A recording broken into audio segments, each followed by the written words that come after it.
नमस्कार भाई। क्या है भाजपा की पर्दे के पीछे की राजनीति और पर्दे जो दिखावे की राजनीति, इसमें क्या फ़र्क है? इससे दूसरे संगठन, कांग्रेस या कोई अन्य संगठन क्या सीख सकते हैं? क्या भाजपा को उन्हीं की चाल, उन्हीं की दांवपेच से हराया जा सकता है? पहले हम जानते हैं योगी की जो मुलाकात हुई, मुलाकात होने के तुरंत ही बाद जेपी नड्डा साहब, जो केंद्रीय अध्यक्ष है भाजपा के, इन्होंने ट्वीट कर बताया कि आज उत्तर प्रदेश के यशस्वी मुख्यमंत्री श्री योगी आदित्यनाथ जी से मुलाकात की। ऐसा जाहिर कर दिया, ये सिर्फ मीडिया को बताने के लिए। क्या भाजपा में सब कुछ ठीक चल रहा है? इससे उन्हें दो फायदे हुए। एक तो योगी मोदी का जो विरोधाभास चल रहा था, कई कयास लगाए जा रहे थे, वो उस हद तक बंद हुआ।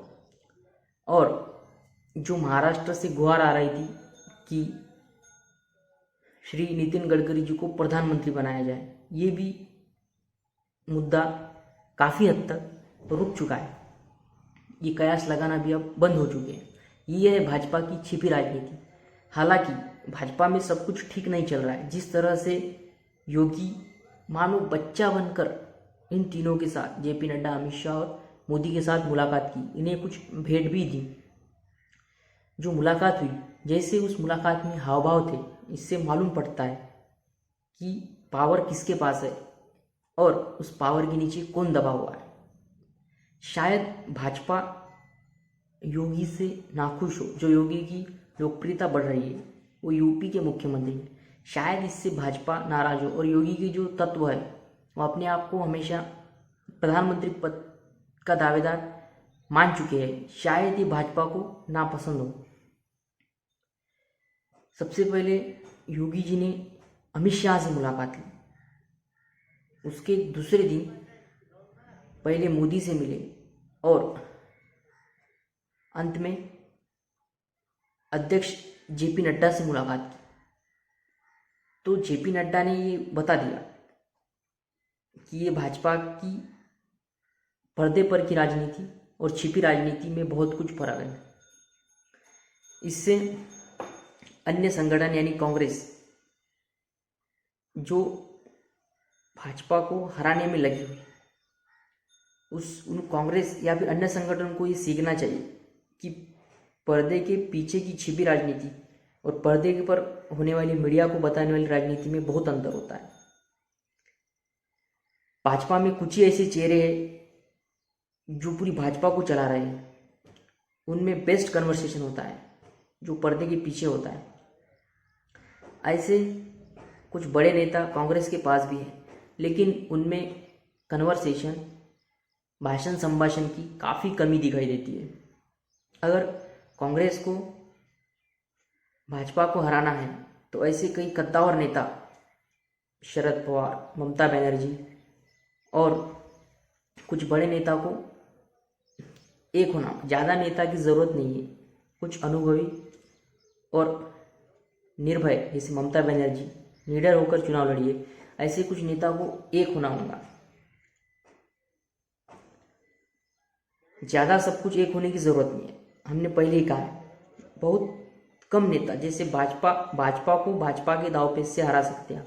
भाजपा में आप आज देख रहे हैं कुछ ही ऐसे नेता है जो निर्णय लेने में सक्षम है। शायद उनकी ये पॉलिटिक्स रणनीति हो कि वो ना चाहते हो कि जो कांग्रेस के साथ हुआ, जो कांग्रेस में काफ़ी चेहरे दिखाई दे रहे थे, वो भाजपा में ना हो। भाजपा ने कांग्रेस से बहुत कुछ सीखा है। भाजपा ने कांग्रेस को कांग्रेस के दाव पेचों से हराया है। ये भाजपा भी इससे इनकार नहीं कर सकती। ठीक वैसा ही कांग्रेस और अन्य संगठनों को सोचना होगा।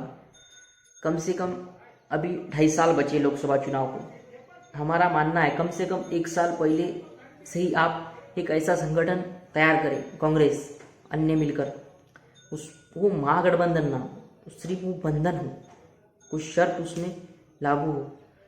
जो पर्दे के पीछे की राजनीति है उसे छिपाया जाए और पर्दे पर जो राजनीति आपको फेंकनी है, चलानी है, उसे बढ़ाया जाए, जैसे आज जेपी नड्डा ने किया ट्वीट कर। उसके बाद अब बात आती है योगी और भाजपा की। भलाई आप मान लो कि भाजपा और योगी का संबंध थोड़ा दूर होता जा रहा है, लेकिन जो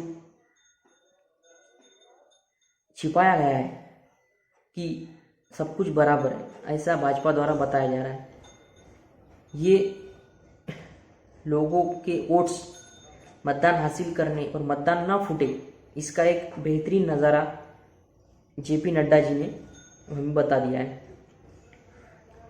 ये रणनीतियाँ अन्य संगठनों को या फिर कांग्रेस को भाजपा से सीखनी होंगी।